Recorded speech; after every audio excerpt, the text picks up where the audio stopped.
Bonjour tout le monde, bienvenue à ce direct du 20. Bienvenue à ce direct. Très contente. Aujourd'hui, j'ai un sujet très chaud pour le retour des vacances. Alors, tout est normal dans tes tests. Tu te sens normal. En fait, c'est que tu te sens pas normal, mais tes tests sont normaux. Puis je vais t'expliquer aujourd'hui quel genre de réflexion tu dois faire là-dessus. Alors, merci de passer ta demi-heure de dîner avec moi. Alors, avant qu'on commence, la rediffusion de tous mes directs du jeudi sont sur YouTube. Tu as juste à chercher René Jean Naturopathe. Alors, j'ai déjà parlé de ce sujet-là en mars. J'ai parlé de d'autres marqueurs. Alors, le lien de la vidéo est sous le direct d'aujourd'hui. C'était le 5 mars sur 5 autres marqueurs dont je parlais de l'acide chlorhydrique, les reflux gastriques, la vitamine D, les hormones, je parlais de la TSH, de la thyroïde, je parlais de la vitamine B12. Alors, il est important celui-là aussi parce que je te donne des pistes. J'entends presque chaque semaine dans mon bureau, une femme s'assoit devant moi, puis elle a sa feuille de résultats, puis elle me dit, tout est normal. Dans sa voix, elle a deux choses en même temps. Elle a du soulagement, puis elle a autre chose, quelque chose qui ressemble à de la solitude. Parce qu'elle le sait, elle, que quelque chose a changé dans son système. Elle est épuisée, pourtant elle dort pas. Elle grossit du ventre alors qu'elle mange comme avant. Elle se réveille 3 fois par nuit, souvent vers 3 heures du matin. Elle retrouve ses cheveux partout, dans le lavabo, dans la douche. Elle le sait dans son corps que quelque chose a changé, mais le papier dit non. Alors, elle repart avec ça, avec l'impression que c'est peut-être dans sa tête. Aujourd'hui, je veux te proposer autre chose. Alors, la première phrase que je veux planter dans ta tête, ton bilan n'est pas normal malgré ce que tu vis. Il est normal à cause de ce que tu vis. Il faut que tu te rappelles de ça pendant toute la conférence. Alors, prends une seconde. C'est pas la même affaire pantoute. OK? Ça change complètement la donne. Ton bilan n'est pas normal malgré ce que tu vis. Ton bilan est normal à cause de ce que tu vis. Alors, je t'explique. Avant d'aller plus loin, il y a une chose que tu dois comprendre. Tu dois retenir juste ça pour aujourd'hui. La médecine ne cherche à savoir si tu vas mourir. Elle cherche juste ça, puis c'est correct. Moi, je cherche à savoir si tu es à ton plein potentiel. C'est deux camps différents. C'est deux questions. Dans le fond, c'est deux questions différentes avec deux réponses différentes, puis c'est légitime toutes les deux. Mais tant que tu fais pas la différence entre les deux, tu vas continuer à ne pas comprendre pourquoi ta santé vacille alors qu'on te répète que tout va bien. Je te l'explique pendant toute la conférence aujourd'hui.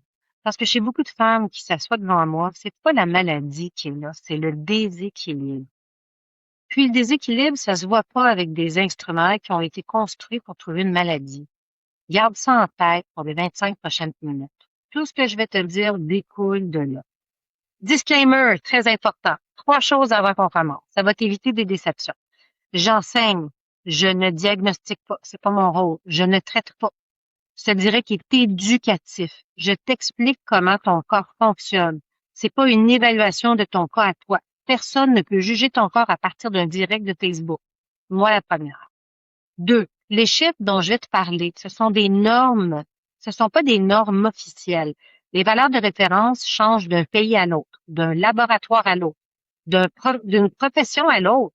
Ce que je te donne, c'est ma grille de lecture appuyée sur des études. Il faut que tu saches faire la différence entre les deux. 3, le plus important. Au Québec, ces analyses-là ne se demandent pas comme ça. Le système public cherche la maladie, pas l'optimisation. Tu ne vas probablement pas les obtenir juste parce que tu les demandes. Au privé, c'est un peu plus accessible à tes frais, puis ça varie selon les laboratoires. Alors, je te dis de ne pas arriver chez ton médecin avec une liste d'épicerie. Je te donne un cadre, une carte pour comprendre ton corps, puis pour poser les meilleures questions avec les moyens que tu as là où tu es. C'est beaucoup, c'est déjà ça, puis c'est très honnête, je pense. Alors, on commence. Je t'explique. Je vais te faire une analogie. Alors, ton corps, il y a le thermostat et la facture d'Hydro-Québec. Alors, je vais te donner une image, puis on va la regarder tout à l'heure, au complet. Imagine ta maison en février. Il fait froid, il fait moins 25 dehors, tu rentres, tu regardes le thermostat dans la maison, il fait 21 degrés, c'est parfait, c'est normal. Qu'est-ce que ça veut dire? Tout va bien dans la maison?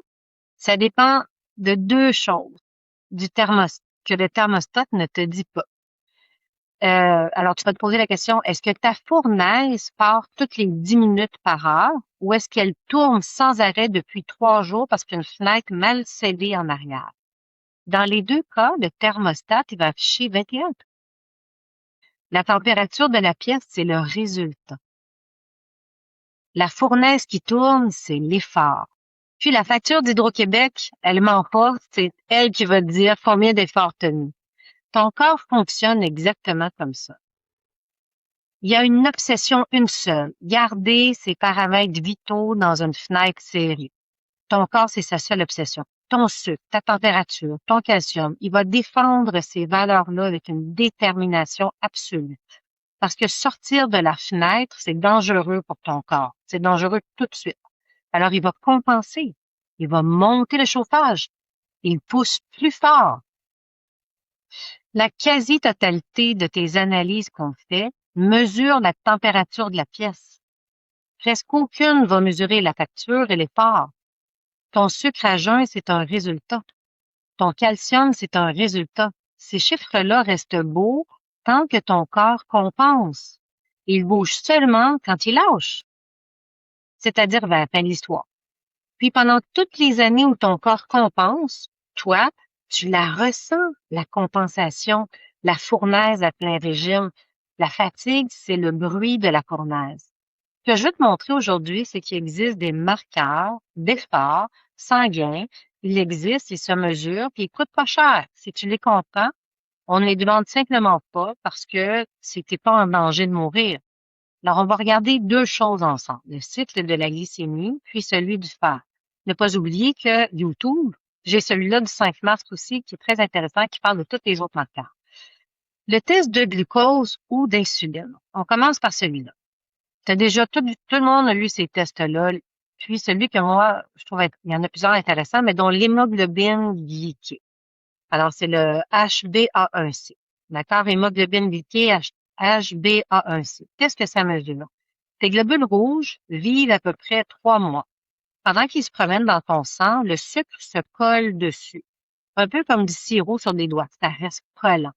Alors, le test, il compte combien de tes globules rouges ont été marqués par le sucre dans les 100 derniers jours, dans les 3 derniers jours. Puis ça te donne une moyenne sur 3 mois. C'est un super test. Je vais être claire, c'est pas un mauvais test. Mais on va revenir à mon image. Alors, l'hémoglobine glyquée, c'est la température de la pièce moyenne sur tout l'hiver. Alors, ton hémoglobine glyquée va te dire, il a fait 21 en moyenne pendant tout l'hiver. Il te dit rien, absolument rien, là. Ça t'a pas dit combien ça t'a coûté s'il y avait eu des fenêtres ouvertes, mais tu as quand même une moyenne, puis ça te donne une information. Parce que si je dis ton thermostat est à 26 pendant tout l'hiver, tu dis, mon Dieu, j'ai besoin de calfeutrage. C'est utile pour ça. Toutefois, il faut que tu penses. Imagine deux femmes. Elles sont assises côte à côte. Les deux ont exactement le même résultat d'hémoglobine glyquée. La première, son corps, il travaille tranquillement. Il gère son sucre sans effort. Puis la deuxième, ça fait 8 ans que son corps travaille 3 fois plus fort pour arriver au même chiffre, même résultat, même conclusion. Les deux corps qui ont rien à voir. Il y avait le même résultat. Puis la deuxième, c'est elle qui va venir me voir. La deuxième femme, c'est elle qui va venir me voir. C'est elle qui est vidée à 3 heures de l'après-midi, qui perd ses cheveux, qui se réveille à 3 heures du matin. C'est elle qui a du ventre qui part plus. C'est elle qui comprend pas parce que ses tests sont normaux. Est-ce que tu me suis? Puis elle a raison, cette cliente-là. Elle a raison. Ses tests sont beaux, mais elle est épuisée.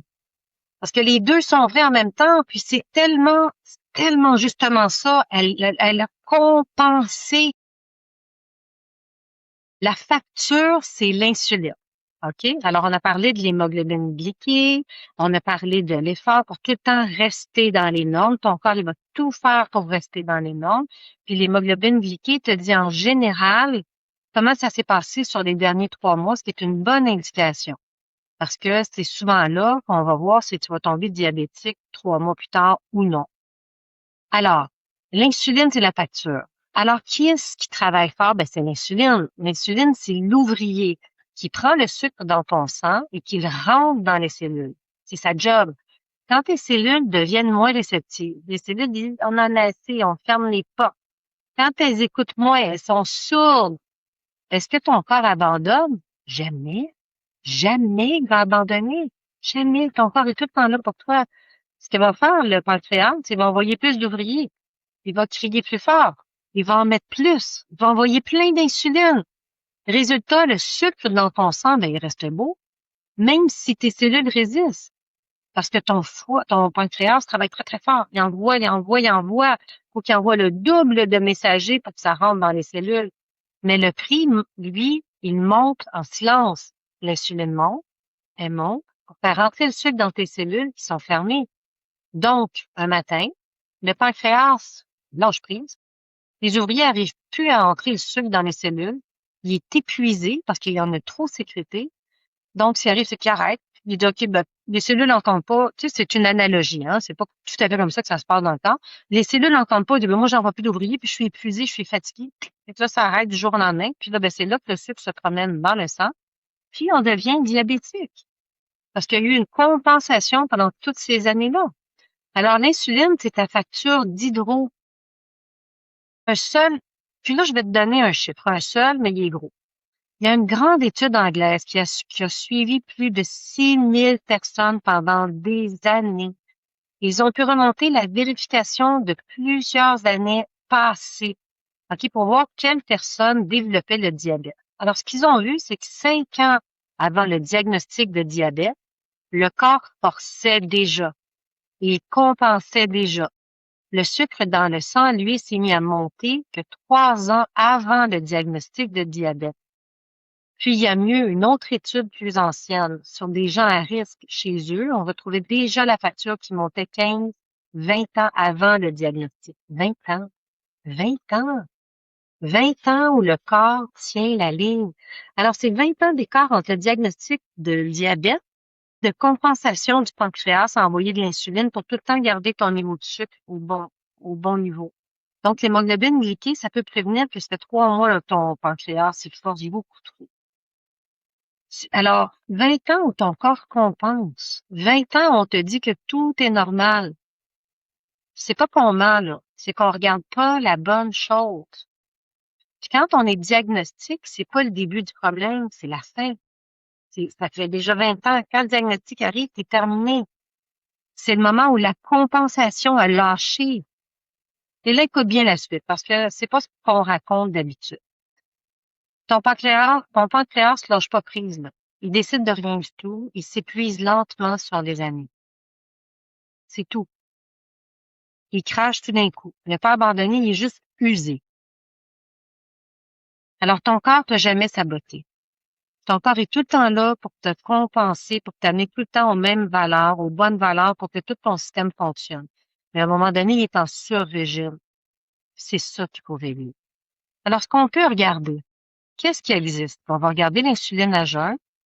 L'insuline à jeun, c'est tout. C'est une prise de sang, la même prise de sang, le même bras, le même matin. Ça se mesure depuis des décennies. C'est pas exotique, là, puis c'est pas ésotérique, là, puis c'est pas cher. C'est juste presque jamais demander l'insuline à jeun. Parce que ça répond pas à la question est-ce que cette personne-là est mourante ou malade. Ça répond à la question est-ce que cette personne-là force ou est en compensation, puis la médecine ne veut pas le faire. C'est normal. Ils ont trop de personnes, puis ils veulent soigner les gens qui sont mourants.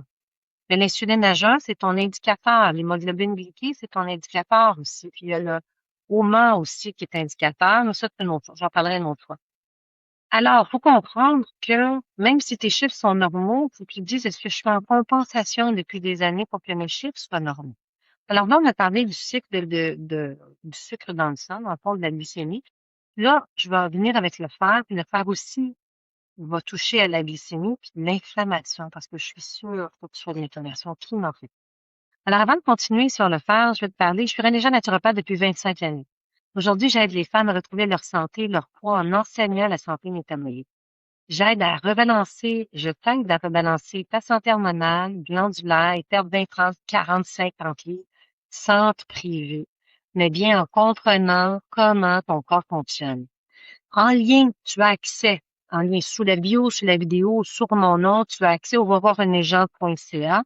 Tu as accès à mon défi Déclic NutriBlanc, 3 jours, c'est 3 heures pour comprendre qu'est-ce que c'est que ma méthode. Puis, ça ne sera plus disponible pour très longtemps. Alors, le lien est sous la vidéo, dans la bio. À ne pas manquer, profite-en quand tu y es, parce que c'est offert. Alors, le fer, quand le thermostat lui-même est faussé. Alors, le fer, c'est le thermostat. On monte d'un cran. Parce qu'il y a pire que de regarder un mauvais chiffre, c'est de regarder le bon chiffre, mais qui est faussé. La ferritine. La ferritine, c'est ta réserve de fer. Attention, c'est pas la même affaire que le fer dans ton sang. Le fer dans ton sang, c'est l'argent dans ton portefeuille, puis la ferritine, c'est ton compte de banque. Alors, tu peux avoir 20 dans ton portefeuille puis 0 dans ton compte de banque, ou 20 dans ton portefeuille puis 100 000 dans ton compte de banque. C'est pas la même histoire. Tu vis pas ça au quotidien de la même affaire. Alors, ce que je n'avais pas assez expliqué, c'est ça. Le 5 mars, j'en ai parlé du fer, mais là, je vais te parler d'une autre variante avec le fer. La ferritine, c'est pas juste un chiffre de réserve. Ça montre aussi comment ton corps est enflammé. Alors, tu as trop de fer. Hein, j'ai plein de clientes et je comprends pas, j'ai trop de fer, je mange pas de viande. Ça veut dire qu'une femme peut avoir une inflammation de fond, un chiffre de ferritine qui a l'air correct, puis des réserves réelles qui sont basses. Alors, le chiffre est gonflé comme un compte de banque avec un chèque qui n'a pas encore rebondi. Moi, je vois ça régulièrement. Une femme épuisée, essoufflée dans les escaliers, les cheveux qui tombent, puis sa ferritine est dans les normes. Dossier fermé. C'est pas une théorie de naturopathe, ça. C'est la position de l'Organisation mondiale de la santé. Dans ses lignes directrices, l'OMS dit 2 choses. Premièrement, elle dit de ne jamais lire une ferritine toute seule. On la lit en paire. Il faut regarder l'inflammation en même temps. Deuxièmement, elle donne 2 chiffres différents chez un adulte sans inflammation. On parle de carence en bas de 15. S'il y a une inflammation, le seuil monte à 70. 70, c'est un chiffre que j'ai pas inventé, là. C'est le seuil de l'Organisation mondiale de la santé. Alors, comment on voit l'inflammation? Alors, tu vas demander, comment je fais ça, là? Comment je vais faire pour savoir si j'ai de l'inflammation? Bien, il y a un test pour ça qui s'appelle la CRP ultrasensible. Spécifiquement celle-là. CRP ultrasensible. Alors, la version ultrasensible, elle voit le petit feu de fond dans ton sang. Puis c'est ce qu'on peut voir. Alors, je te le répète parce que c'est le cœur de cette partie-là. La ferritine et la CRP ultrasensible, ça va ensemble. C'est pas 2 tests, c'est un test avec les 2 yeux. Pourquoi le fer, il reste barré? Dans le fond, tu as trop de fer dans le système. Alors, je vais te donner le mécanisme parce que c'est beau, puis ça va t'aider à comprendre. Quand ton corps détecte de l'inflammation, il fait quelque chose d'intelligent. Il barre le garde-manger parce qu'il ferme les portes de sortie du fer. Alors, le fer que tu manges, il rentre, mais il ne ressort plus. Puis le fer que tu as déjà en réserve, ben, il sort plus non plus. Alors, ton corps a du fer, puis il peut pas y toucher. Pourquoi il ferait une affaire comme ça? Parce que devant une infection, surtout bactérienne ou virale, devant une infection, cacher le fer, c'est affamer les bactéries. Dans les brillants, ton corps, il va affamer les bactéries. Puis les bactéries ont besoin de fer pour se multiplier. Alors, ton corps les prive de fer. C'est super brillant. Ce qui n'est pas prévu, ok, c'est que ce système-là reste allumé pendant 20 ans à cause d'une inflammation chronique, tranquille, de bas grade, toute ta vie pendant 20 ans. Alors, tu peux prendre du fer pendant des mois sans que ton fer se modifie. C'est pas parce que le fer ne marche pas, c'est parce que la porte est barrée. Ou au contraire, tu as trop de fer dans ton sang et tu n'es pas capable de l'éliminer. Alors, on va revenir un petit peu. Je sais qu'il est complexe aujourd'hui, mon direct. Tu le réécouteras plusieurs fois, mais j'ai pas envie de te donner tout ce que disent les gens dans le mainstream. Tu sais, je vais t'expliquer, tu es en surpoids, tu ne vas pas bien, tu n'as pas une santé optimale. J'essaie de t'expliquer un peu plus complexe comment fonctionne ta santé. Peut-être de compris que quand tu as de l'inflammation, tu peux faire trop de fer. Tu as compris que même si tes résultats de sucre dans ton sang, de glucose dans ton sang sont bons, t'es peut-être en compensation depuis des années. Ton pancréas est peut-être en train de s'épuiser. Il faut que tu regardes l'hémoglobine glycée et l'insuline à jeun. C'est ça que je suis en train de te dire. C'est pas tant compliqué. Puis ta santé, elle t'appartient à toi, elle appartient à personne d'autre. Alors, on va revenir sur l'hémoglobine glyquée. Rappelle-toi ce que je t'ai expliqué. L'hémoglobine glyquée va mesurer le sucre collé sur tes globules rouges. Alors, sur tes globules rouges, ça parle de fer, ce qui veut dire que ce test-là dépend de l'état de tes globules rouges. Hein? Pour faire l'hémoglobine glyquée, qui se fait sur les globules rouges, pour voir l'état. Alors, ce que personne ne sait, c'est qu'un manque de fer peut faire monter ton hémoglobine glyquée sans que ton sucre ait bougé d'un poil. C'est documenté. C'est une revue de toutes les études. J'ai une revue de toutes les études sur la question publiée en 2015. Puis les données américaines sur plus de 6000 femmes vont dans le même sens. Alors, une femme peut sortir du bureau avec attention, tu t'en vas vers le prédiabète, alors qu'elle a un problème de fer, elle a un problème d'inflammation.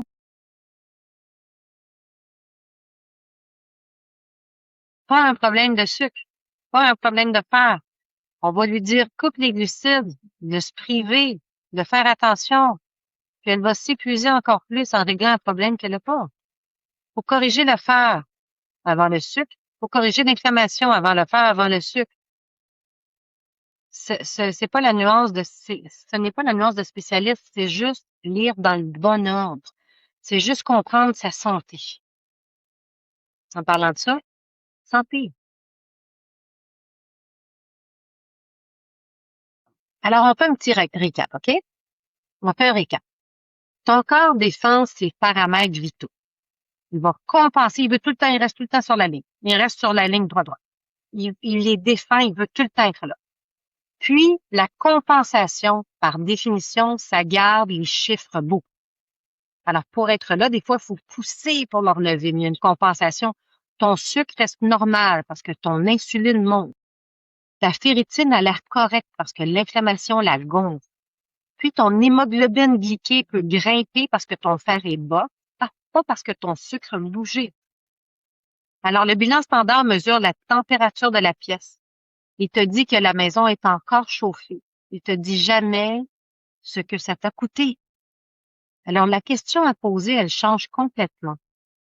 Ce n'est plus est-ce que mes résultats sont normaux? La question, c'est qu'est-ce que mon corps est en train de faire pour que mes résultats restent normaux? C'est pas la même question. Donc, c'est pas la même réponse. Les trois choses à regarder, c'est que tu veux prendre des notes. L'insuline à jeun, ta facture d'hydro. 2, la ferritine, lue avec la CRP ultrasensible. Jamais toute seule. Ton hémoglobine glyquée, mais interprétée seulement une fois que ton fer est correct. C'est tout. 3 affaires. 3 choses à regarder, plus les autres marqueurs que je t'ai donnés le 5 mars. C'est pas qu'on te cache des choses, c'est pas que tu te dis ça. C'est ce qu'on pose pas jamais la bonne question. Et je reviens à ce que je te disais au début. La médecine de dépistage a été bâtie pour une mission précise, puis très importante, savoir si tu vas mourir. Puis elle fait ça très bien. Mais c'est pas juste sa mission de savoir, sa mission, c'est pas de savoir si tu es à ton plein potentiel puis si tu vas bien. Il y a un espace entre être malade puis être à son plein potentiel. Cet espace-là, des fois, t'es comme entre les deux. Tu commences à être en déséquilibre, puis tu commences à le sentir dans ton corps, mais tous tes tests sont normaux, mais tu commences à sentir que tu es en compensation. Alors, c'est jamais un manque de volonté. Puis la majorité du temps, c'est pas du tout dans ta tête. Arrête de te dévaloriser. T'es pas malade non plus. T'es juste en déséquilibre. T'es en compensation. Ça se comprend puis ça se travaille, ça. Ton corps t'a jamais, jamais saboté. Il a toujours compensé. Puis il l'a fait longtemps en silence pour te garder debout. Maintenant, tu sais un petit peu plus comment l'écouter.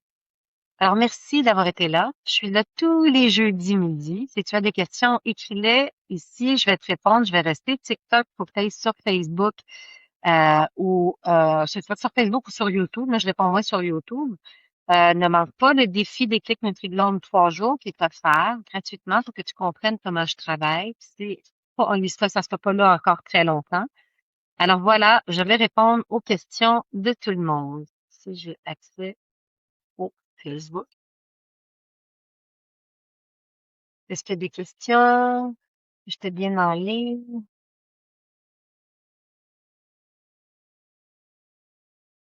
Allô, Joanne! Bonjour, Citron vert rouge, c'est qui ça? Alors, est-ce qu'il y a des questions? J'en vois pas, c'est assez difficile. Bon, ben, je vais vous quitter. Vous me poserez vos questions sur partout. Je suis partout sur les médias sociaux. Alors, je serai là jeudi prochain. Au revoir tout le monde. Bye bye.